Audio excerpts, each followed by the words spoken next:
Hello again. Welcome to another Agricultural Reacts, and we'll be watching why there is no bridge between Europe and Africa, and from the infographics show. Let's just jump in and start playing. There you go. Africa, Europe. A continent apart, yet closer than you'd think. So close, in fact, that you could build a bridge between them. Yet no one's taking a stroll between them anytime soon. Why? The answer is pretty complicated, and it all comes back to one place, the Strait of Gibraltar. This is the mouth of the Mediterranean Sea, and it borders both Spain and Morocco, although it also contains the territorial waters of the British Overseas Territory of Gibraltar. That's three countries laying claim to one of the most important straits of water in the world, because it connects all the countries of the Mediterranean to the Atlantic Ocean. And at its narrowest point, it's only 8.1 miles total. A skilled open-water swimmer could easily make it across on their own, although most people would probably prefer an easier way of traveling between continents. And the status of this area is more than a little complicated. While Spain, Morocco, and Britain all view it as their territory to some degree, the importance of the region has led to a truce, and the odds are any attempt to interfere with free traffic would lead to the international community coming down on them like a ton of bricks. The area is also protected by the United Nations Convention of the Law of the Sea, which states that all foreign vessels have the right to travel through the strait unimpeded.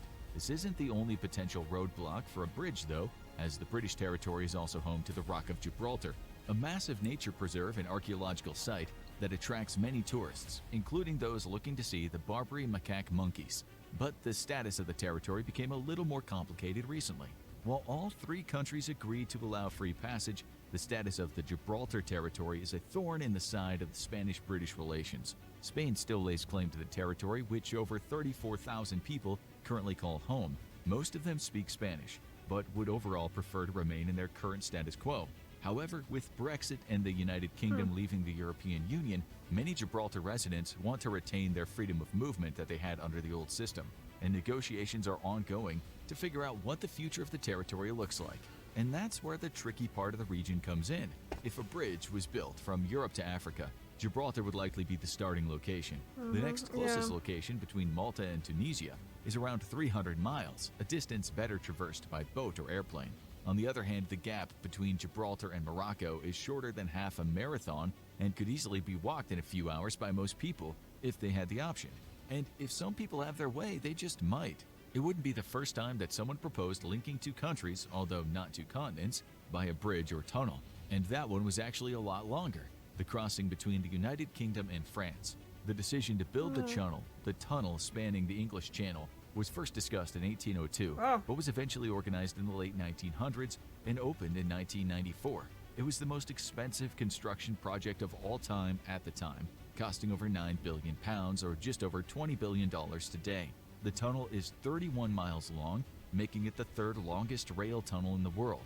Given the cost and the delicate design, the deep underground tunnel doesn't host passengers or regular car vehicles. It's a rail tunnel that carries freight trains, passenger trains, and a special car that can carry road vehicles across the route in style, taking its passengers from the UK to France in around 35 minutes. But the ride hasn't always been smooth. From the start, people were concerned about the ease of travel between the two countries. After all, we can't have those loud, cheese-loving Frenchmen coming over to jolly old England, and we can't have those tea-loving Brits overrunning Paris. Alarmist editorial cartoons started running as soon as the tunnel was proposed, and in the end, the appeal of convenience won out. Today, people are more concerned about another issue, migrants potentially using the Channel Tunnel to bypass the border security of each country. A Gibraltar bridge would be much more complicated. For one thing, it would be a massive undertaking that would involve the cooperation of all three countries, and relations aren't always great there. The UK and Spain usually get along, but the Gibraltar issue still causes some diplomatic rows. Would they be able to agree on the use of territory to perform such a massive construction project? Or would it die the death of 1,000 cuts? And that's even before we talk about the other end of the project, Morocco. While Morocco currently has decent relations with both countries, the colonial scars of the past means that such a big investment into the country might be perceived as being suspicious. Morocco only gained independence in 1956, and it was part of a tug-of-war between Spain and France previously. And there would be some major issues to sort out before the bridge could be created. For one thing, the Channel Tunnel was easier to create because of the Schengen Agreement, which allows free movement between EU countries. Since the UK left the European Union, Passport checks have had to be added to the trains passing through, but when it comes to Europe and Africa, free movement has never been part of the deal. That means that any new connection to the continent would require new border security infrastructure. And while the colonial history of Europe would give Morocco pause, odds are good the opposition in Europe might be even stronger.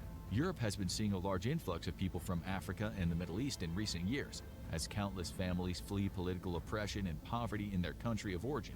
A bridge between two countries could become a new hub for migration.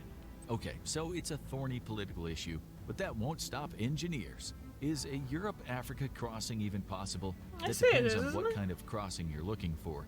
The process has actually been planned for a while, although not from mainland Europe to Africa. In 2021, British and Moroccan authorities began discussing connecting Gibraltar to Morocco, which would mean Spanish residents would have access to the crossing by entering the British territory. The possibility has been discussed since 1979, and it's become a bit of an obsession for many engineers. The first and seemingly easiest method to link the two continents was a bridge. After all, look, the continents are so close together to each other that you can actually see the other side. Turns out, not as simple as that.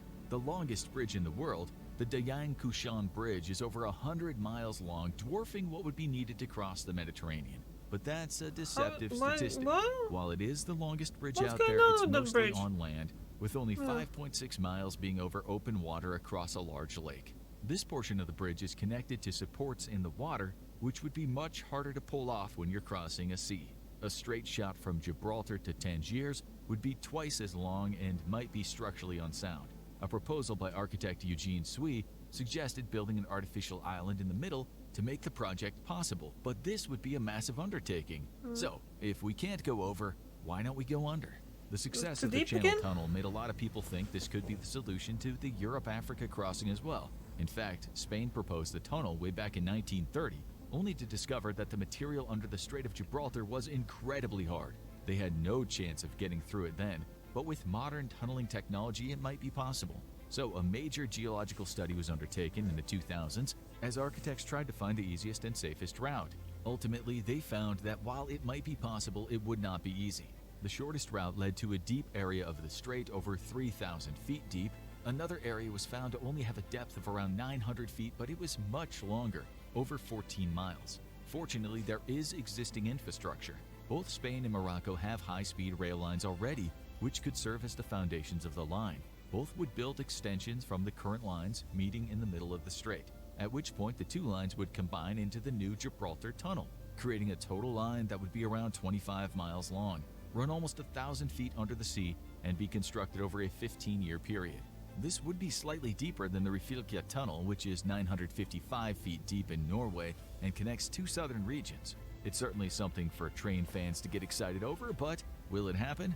It's not clear for a number of reasons. For one, this would be a very expensive project, probably the most expensive train tunnel in history. It would also require long-term cooperation between three independent nations, all of whom have some history of tension with each other. And one diplomatic row could throw the entire thing into chaos and leave billions on the table.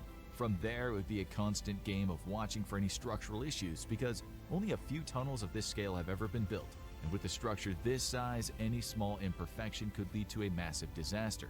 But that might not be the biggest reason why it won't happen. Morocco brings in the second most amount of tourists out of all countries in Africa, but that only puts it in 36th place overall.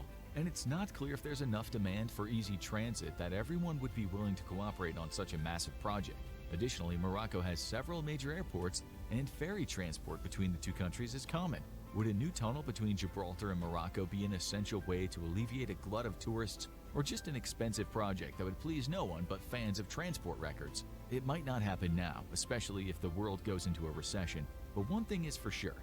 Tangiers, the city that would be the Moroccan endpoint of the tunnel, is growing fast. That's a beachside town that's quickly becoming one of Morocco's biggest tourist draws. And as that trend continues, it'll have more tourists clamoring for a place at one of its fancy hotels, and they might find the prospect of an easy path from Europe to Africa a big selling point. So those who hold stocks in tunnel digging equipment might want to hold. Want to know more about strange borders around the world? Check out how the world map has changed over 1,000 years, or watch this video instead. Okay. Okay, guys. So they explained it pretty well why that wouldn't happen. Obviously, there's political reasons and all that as well. So, yeah, probably we're not going to see it in long time, but it's very nicely done.